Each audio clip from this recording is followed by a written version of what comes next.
ब्रह्मांड के विशाल विस्तार में एक लुभावना तमाशा सामने आता है, एक तारे की विस्फोटक मृत्यु जिसे सुपरनोवा कहा जाता है। ये खगोलीय घटनाएं ब्रह्मांड में सबसे शक्तिशाली और चमकदार घटनाओं में से हैं।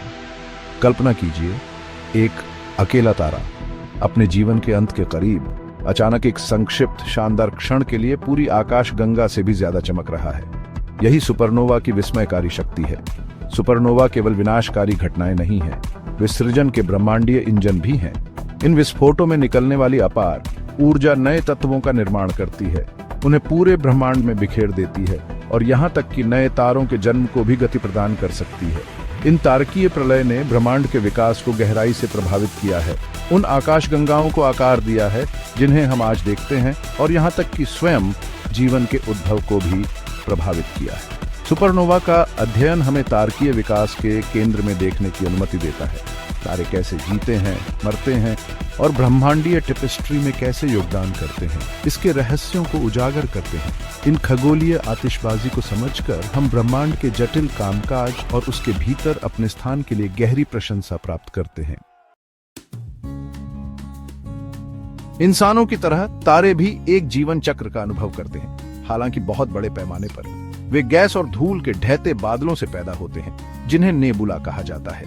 गुरुत्वाकर्षण इन पदार्थों को एक साथ खींचता है, जिससे कोर पर घनत्व और तापमान बढ़ता है। अंततः कोर इतना गर्म और घना हो जाता है कि परमाणु संलयन प्रज्वलित हो जाता है, वह प्रक्रिया जो तारों को शक्ति प्रदान करती है। अपने अधिकांश जीवन के लिए तारे संतुलन की स्थिति में रहते हैं, अपने कोर में हाइड्रोजन को हीलियम में मिलाते हैं और ऊर्जा को बाहर की ओर विकीर्ण करते हैं। यह स्थिर चरण, जिसे मुख्य अनुक्रम के रूप में जाना जाता है, तारे के द्रव्यमान के आधार पर लाखों या अरबों वर्षों तक चल सकता है। हालांकि एक तारे का भाग्य अंततः उसके प्रारंभिक द्रव्यमान से निर्धारित होता है। बड़े पैमाने पर तारे हमारे सूर्य से बहुत बड़े, तेजी से जीते हैं और जल्दी मर जाते हैं। उनका तीव्र गुरुत्वाकर्षण तेजी से परमाणु संलयन को चलाता है, जिससे वे अपने छोटे समकक्षों की तुलना में अपने ईंधन भंडार को बहुत तेजी से समाप्त कर देते हैं। दूसरी ओर हमारे सूर्य जैसे छोटे तारे लंबे धीमे जीवन जीते हैं, धीरे धीरे ठंडे होते हैं और अरबों वर्षों में लुप्त हो जाते हैं। हालांकि कुछ तारे, विशेष रूप से सफेद बौने छोटे तारों के अवशेष, एक अलग तरह के विस्फोटक अंत का अनुभव कर सकते हैं। ये तारकीय अवशेष, जो ज्यादातर कार्बन और ऑक्सीजन से बने होते हैं, कुछ शर्तों के तहत परमाणु संलयन को फिर से प्रज्वलित कर सकते हैं, जिससे एक शानदार सुपरनोवा घटना हो सकती है। सुपरनोवा को ट्रिगर करने वाला विशिष्ट तंत्र तारे की प्रकृति पर निर्भर करता है। बड़े पैमाने पर तारों में कोर में ईंधन की कमी से एक भयावह पतन होता है। जैसे ही कोर फटता है, तारे की बाहरी परतें हिंसक रूप से अंतरिक्ष में फेंक दी जाती है, जिससे टाइप डाइबू सुपरनोवा बनता है। दूसरी ओर सफेद बौने एक अलग तरह के सुपरनोवा विस्फोट का अनुभव कर सकते हैं। यदि एक सफेद बौना एक बाइनरी स्टार सिस्टम का हिस्सा है, तो यह अपने साथी तारे से सामग्री जमा कर सकता है। जैसे जैसे सफेद बौने का द्रव्यमान बढ़ता है, उसके कोर का तापमान और दबाव बढ़ता जाता है।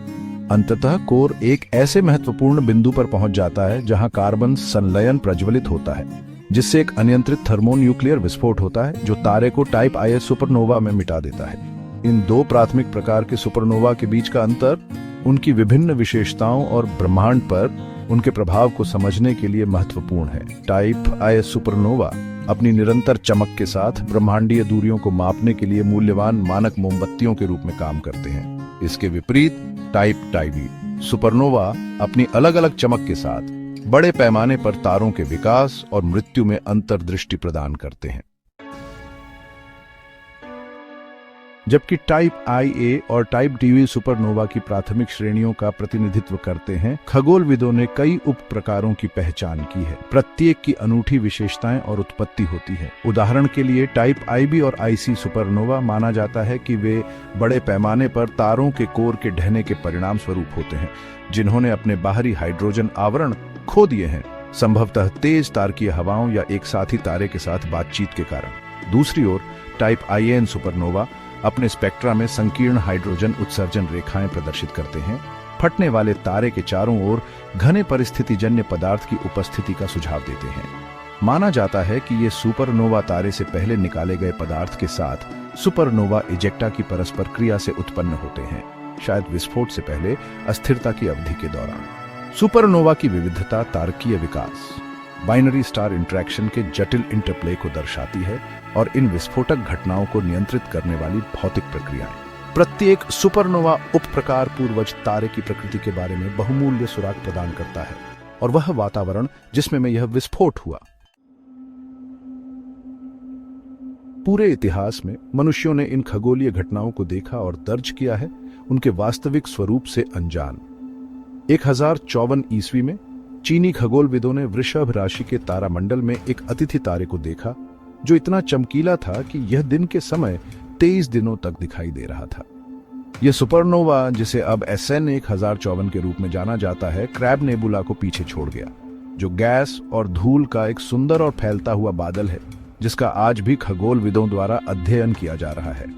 एक और उल्लेखनीय सुपरनोवा SN 1572, जिसे प्रसिद्ध खगोल शास्त्री टाइको ब्राहे के नाम पर टाइको का सुपरनोवा भी कहा जाता है, जिन्होंने 1572 में इसकी उपस्थिति का सावधानीपूर्वक दस्तावेजीकरण किया था। ये सुपरनोवा 16 महीनों तक नग्न आंखों से दिखाई देता रहा, जिसने एक स्थिर और अपरिवर्तनीय ब्रह्मांड के प्रचलित अरिस्टोटेलियन दृष्टिकोण को चुनौती दी। सदियों से देखे और दर्ज किए गए अन्य लोगों के साथ ये ऐतिहासिक सुपरनोवा इन घटनाओं की दरों और विशेषताओं का अध्ययन करने वाले खगोलविदों के लिए मूल्यवान डेटा बिंदु प्रदान करते हैं। आधुनिक सुपरनोवा सर्वेक्षणों के साथ ऐतिहासिक टिप्पणियों की तुलना करके खगोलविद तारकीय विकास और हमारी आकाशगंगा के इतिहास की अपनी समझ को परिष्कृत कर सकते हैं।